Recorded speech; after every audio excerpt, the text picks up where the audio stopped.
Então, avançando na compreensão e no entendimento do que é uma colmeia viva, uma igreja viva, né? Colmeia, uma igreja viva, né? Não é uma igreja apenas com atividades, mas uma igreja viva que tem resultados para o reino de nosso Senhor Jesus Cristo. Então, dentro desse conceito que estamos trabalhando de administração eclesiástica, que na essência é isso, como Deus dirige o seu povo. Uma igreja pode ser dirigida segundo a vontade dos seus líderes, né? Ou pode ser dirigida parcialmente segundo a vontade do Criador, né? Mas o melhor é sempre procurar saber como Deus gostaria que a sua igreja fosse dirigida. E já consideramos até aqui que Deus tem maneiras diferentes de dirigir o seu povo em diferentes épocas. No tempo antediluviano, no período de Abraão, não é? No período da saída do Egito para a terra de Canaã. Então, tem situações que se alteram, que mudam, né? Aí vem o período apostólico, quando se estabelece a igreja, né? E não mais um local, né, ali, geograficamente falando, mas aonde Jesus disse, aonde 2 ou 3 estiverem reunidos em meu nome, ali eu estarei. Né? Então, como Deus dirige o seu povo? No conceito de revelação, a revelação em verdade presente, a Sr. White coloca a igreja, ilustra a igreja como uma colmeia. Então já vimos que a colmeia, ela leva com a colmeia de São Francisco, né? Ela levava em conta 3 áreas de atuação, né? O social, a saúde e o evangelismo. Bom, já analisamos isso um pouco, vamos voltar mais para frente para completar esse estudo, essa compreensão, mas a igreja em funcionamento, ela vai ser regida também por alguns princípios, alguns valores, né? Por isso colocamos aí conceitos e princípios, né? Que são muito semelhantes. Geralmente o princípio é fundamentado em lei, né? Então esses conceitos, quais são os pontos altos no operacional da igreja, na realização das atividades da igreja, para não ser mera atividade, né? Então nós escolhemos 6 pontos e vamos então passar esses 6 pontos, esses 6 conceitos assim, fundamentais, baseados na revelação, né, que nos ajuda a ver se estamos no caminho certo. Porque às vezes uma congregação pode dar muita ênfase ao social, ou pode dar muita ênfase à saúde, ou dar uma ênfase apenas em evangelismo, né? E como já vimos, não abarca o conjunto da membresia. Então tem que haver um equilíbrio e saber se aquelas ações, se aquelas atividades propostas em realização estão cumprindo o plano de Deus. Então, são 6 pontos. Vamos dar uma passada ligeira, não é? Um ponto que é fundamental, já baseado em Efésios capítulo 4, né? Lembram? Toda a movimentação, todo o trabalho, todo o envolvimento em qualquer das áreas que estiver, tem que levar a um ponto, desenvolvimento da natureza amorosa, que seja sentido na família, que seja sentido na congregação e que seja sentido na comunidade, né, onde a igreja está instalada. Então, desenvolvimento da natureza amorosa. Um outro ponto, um outro conceito muito importante é que a ovelha está perdida e precisa ser encontrada. Então, não basta a igreja abrir as portas e esperar que venham. Vão vir muito poucos, muito poucos. A ovelha está perdida. Esse é um ponto muito forte na orientação bíblica, né? E ela precisa ser encontrada, precisa ser buscada, precisa ser procurada. Isso significa que a membresia precisa sair em busca da ovelha perdida, né? Outro ponto interessante, porque quando você vai administrar, e lembrando que está administrando principalmente recursos humanos, né, essa administração ela tem que ser identificada por esse item que está colocado ali. A realização da missão ela é compartilhada e delegada. Então a igreja tem 100 membros. Aí tem 2 ou 3 que trabalham no sentido de buscar a ovelha perdida. Não, ela precisa mobilizar a maior parte dos seus membros nesta tarefa e nesta obra, segundo os seus dons, né? Nas 3 áreas diferentes.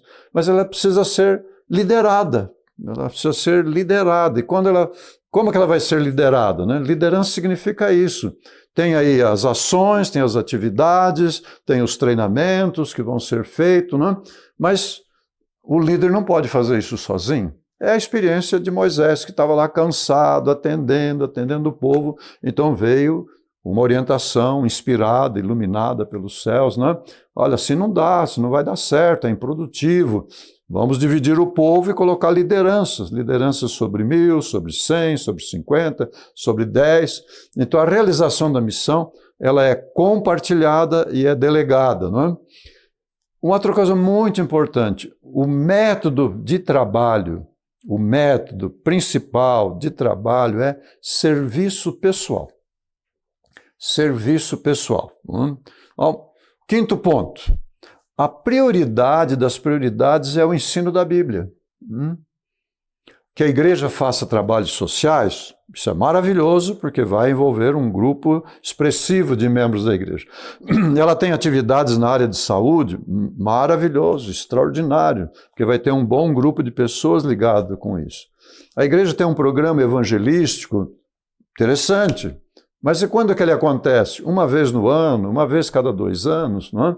Então, o trabalho da igreja como um todo tem que ter uma prioridade. A prioridade é ensinar a Bíblia. As atividades realizadas é para abrir portas, criar oportunidades, mas o foco da igreja, no planejamento divino, é que a prioridade das prioridades é o ensino da Bíblia. E aí você tem que ter gente preparado para ensinar a Bíblia. Pessoas que têm habilidade natural para o ensino, que vai transformar em dom e que vai ensinar. Uns ensinam matemática, línguas, história, todos. E também vamos ensinar a Bíblia. Esse é o trabalho, a prioridade de Deus nesse programa. E então, o 6º ponto, a prática das ações evangelísticas, elas vão ser muito mais eficazes se estiver ligado a programas de saúde. Nós vamos olhar isso tudo aí também. Então, rapidamente, relembrando, desenvolvimento da natureza amorosa, a ovelha está perdida e precisa ser encontrada, a realização do trabalho e da missão é compartilhada e delegada, o método é serviço pessoal, a prioridade das prioridades é o ensino da Bíblia e a prática das ações evangelísticas deve estar conectado com a mensagem de saúde. Então, se a gente parar um pouquinho e pensarmos, vamos pensar aqui o líder ou a líder do Ministério da Mulher na igreja, por exemplo. Ela tem que ter essa tabelinha, essa listinha. Todo o trabalho que vai ser realizado, todas as atividades, para que caminho deve ser? Então, desenvolvimento da natureza amorosa, lembrar que aquele grupo que ela tem nas mãos tem que ter um sentido de missão. A ovelha está perdida, então vai buscar a ovelha. Então você tem ferramentas para fazer esse trabalho. O método é serviço pessoal. Lembra que Jesus enviou os primeiros 70 discípulos 2 a 2, para que orassem junto, comungassem junto, tivesse um ajudando o outro. E lembrar que a prioridade é o ensino da Bíblia. Então, todos os departamentos, seja de jovens, seja de desbravadores, seja do Ministério da Mulher, aí nós temos um ministério pessoal, que envolve todas essas áreas. Então, a liderança do ministério pessoal deve estar à disposição para ajudar a capacitar e treinar as pessoas nos diferentes ministérios, diferentes setores. O ensino da Bíblia. E aí vem a parte da mensagem de saúde também. Então, vamos detalhar um pouco cada um desses pontos que nós estamos comentando. Então, desenvolvimento da natureza amorosa. Jesus veio a esse mundo e foi dito que ele era o segundo Adão. Mas por que o segundo Adão? Quando você abre as Escrituras lá no livro de Gênesis, Você tem a história da vida de um cavalheiro que viveu 9 séculos, 900 anos, e tem 2 linhas. Não há um relato da vida de Abraão, de Adão. Mesmo de Eva, a não ser aquele incidente infeliz ali, não é? E logo depois vieram os filhos e os netos, e por aí foi avançando. Não é? Então, Jesus veio a esse mundo, entre outras coisas, não é? Entre outras coisas, para dar uma demonstração pública, bem visível, de como teria sido a vida de Adão se não tivesse entrado o pecado no mundo, a natureza pecaminosa. Então, quando a gente vê Jesus no trato com as mulheres, no trato com as crianças, não é? No trato com as lideranças, com os seus discípulos, não é? Ele expressa, ele revela a natureza amorosa, sempre revelando. Então, quando a gente vê Jesus, a vida de Jesus como homem nesta terra, não é como vai ser a humanidade depois da segunda volta de Jesus. Vai ser trabalhada então, ministério de Jesus. E aí a gente vê ele em diferentes situações, não é? Na ilustração do bom samaritano, se lembra? Na história da mulher pecadora, Jesus com as crianças. Não é? Então, essa visão que a gente precisa ter do nosso Salvador. Não é? O segundo, ele era uma pessoa de natureza amorosa. E assim ele tratava a todos que se envolviam. Olha que texto bastante interessante. Conhecimento, benevolência, eloquência, gratidão, zelo, são auxiliares na obra a ser feita. Mas sem o amor de Cristo, a obra daqueles que ministram, ela afirma que vai se demonstrar um fracasso. Então nós podemos ter técnica, podemos ter materiais maravilhosos, né? Podemos ter visuais extraordinários, mas se a pessoa que está ministrando, qualquer pessoa em qualquer ministério, se ela está ministrando, ela não está no processo de desenvolvimento da natureza amorosa, diz que a obra vai se demonstrar um fracasso. Então por isso nós colocamos aí como primeiro e mais importante item. Não é? E naturalmente, quando a gente fala estar cheio do Espírito, o que é que significa? A obra do Espírito na nossa vida vai produzir frutos. O fruto do Espírito o que é? Natureza amorosa, bondade, paciência, tolerância. Né? Como que uma pessoa pode saber se ela está cheia do Espírito?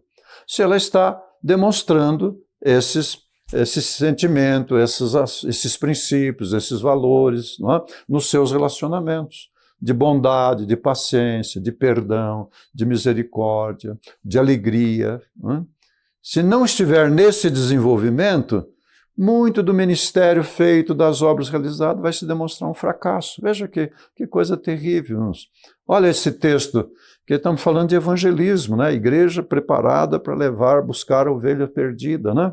Olha esse texto da Revelação, do livro Evangelismo. Não devemos sair de nosso caminho para fazer duras acusações aos católicos. Nós vivemos num país onde tem uma maioria de pessoas de herança católica, né? Herança filosófica, herança doutrinária. Né? Pode não ter a prática, mas eles têm aqueles valores. Entre eles, diz o servo do Senhor, existem muitos que são cristãos muito conscienciosos, que andam em toda a luz que brilha sobre eles. É uma coisa impressionante isso. Os que têm tido grandes privilégios e oportunidades e não têm aproveitado as suas faculdades físicas, mentais e morais, veja, mesmo conhecendo a doutrina verdadeira, não sei, é isso ali, estão em maior perigo, em maior condenação diante de Deus do que aqueles que às vezes se acham num erro doutrinário a respeito de pontos doutrinários, como diz ali, mas procuram viver uma vida de serviço ao semelhante. Claro que em todas as denominações, católica, protestante ou outras filosofias, tem o egoísmo, as pessoas vivem para si. Mas lá, nesses ambientes, se tem uma pessoa, não é, nós não podemos estar criticando. A natureza amorosa ela não critica, não é? Jesus disse para aquela mulher pecadora, ninguém te condenou? Ninguém te condenou? Eu também não te condeno. Eu também não te condeno. Vai e não peques mais, não é? Olha o que nos fala o apóstolo São Paulo, né? Em Efésios. Sejam bondosos, compassivos, uns para com os outros, perdoando-vos mutuamente, assim como Deus perdoou vocês em Cristo. Não é? Outra maneira de falar, dessa maneira e numa só sentença, não, esse autor aí, William Barclay, não é? Escreveu assim, a respeito do que Paulo apresentou, sejam bondosos e compassivos assim. Dessa maneira, em uma só sentença, Paulo estabeleceu a lei da relação pessoal. E é essa lei que devemos tratar os outros, como Cristo os tratou. Não é? Sejam bondosos, compassivos uns com os outros, perdoando-vos mutuamente, assim como Cristo perdoou. Olha outro texto maravilhoso. O lar pode ser simples, mas pode ser um lugar em que se profiram palavras alegres e se pratiquem atos de bondade, onde a cortesia e o amor são hóspedes constantes. Não é? Olha que coisa maravilhosa, não é? Veja outro texto aqui do livro Beneficência Social. Olha, o que é luz? O que é luz? É piedade, é bondade, é verdade, é misericórdia, é amor. É a revelação da verdade no caráter e na vida. O Evangelho, com seu explosivo poder, não é? O que é o explosivo poder? Desenvolvimento da natureza amorosa. Explosivo poder. Olha que coisa fantástica, né? Que o Senhor tem apresentado para nós. E o resultado disso? Se nos humilhássemos perante Deus, fôssemos bondosos, corteses, compassivos, piedosos, haveria uma centena de conversões à verdade, onde agora tem apenas uma. Não quer dizer que é 100 por 1, exato, mas o que diz a revelação? Seria muito mais, muito mais, muito mais. E houvesse na família, nas pessoas, na congregação, né, esse espírito de cortesia, de bondade, né, de piedade. Isso aconteceu na igreja primitiva. Em 70 anos, eles levaram o evangelho e se converteu cerca de 40% do Império Romano, mais de 40 milhões de pessoas, em 70 anos. Né? E avançou e continuou avançando, ao ponto que o Império Romano se dobrou. Se dobrou. Claro que fizeram uma mistura com o paganismo, toda aquela coisa, mas Constantino tornou-se, né, um imperador cristão. Aí a igreja já andou pelo lado político, já que não foi bom essa parte. Mas finalmente quebrou aquelas amarras que tinham, né, até as perseguições daquele tempo. Né? Mas veja, o que vale é o primeiro século, né, aquele primeiro momento, sem conversões onde apenas umas. Veja o Sermão da Montanha, o Sermão de Jesus, que é a carta magna do reino de Nosso Senhor Jesus Cristo, ele introduz com as bem-aventuranças. E aí quando você vai analisar as bem-aventuranças, você vai ver que tem as duas primeiras que tratam do estado do ser humano, né? Mas a primeira, que é a terceira, a primeira bem-aventurança da transformação é bem-aventurados os mansos. Bem-aventurados os misericordiosos, bem-aventurados os pacificadores. Aí está a constituição do reino de Nosso Senhor Jesus Cristo. E é interessante que Jesus, né, anotou lá, bem-aventurados, quer dizer, sejam felizes. Quem que vai ser feliz? Né? É aqueles que estão no processo de desenvolvimento da natureza amorosa, que vai ser como sal, que vai ser como luz. Vale a pena uma reflexão sobre o Sermão da Montanha? A natureza amorosa, irmãos, expressada no mundo animal. Né? Aquele que tem um gato em casa, um cachorro, um pássaro, né? Seja o que for, é impressionante a resposta, né? do animal. Olha, veja essa. Acho que é uma vaca, né? Isso deve pesar mais de 500 quilos. Olha o carinho, o cuidado, como chega ali, não é? É impressionante. Temos essa outra imagem aqui também. Eu vou dar até um tempinho para vocês assistirem esse vídeo.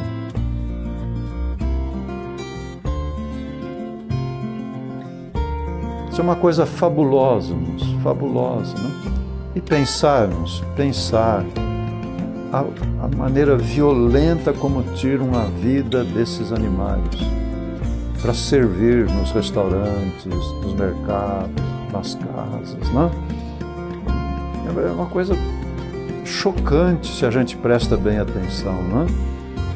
No plano de Deus, não se deveria tirar a vida, a não ser por uma emergência, uma coisa assim, para fins de alimento. Há outras coisas melhores, né? Mas olha aí como responde, né? Ao carinho, à atenção. Olha, um animal desse podia esmagar a pessoa ali deitada, né? Mas ela chega ali com esse carinho, essa atenção, né?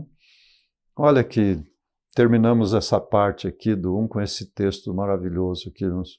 Milhares pode ser alcançado pelo modo mais simples e modesto. Os mais intelectuais, considerados os homens e mulheres mais prendados do mundo, são muitas vezes refrigerados pelas palavras simples de alguém que ama a Deus e que fala desse amor com tal naturalidade como os mundanos falam das coisas seculares.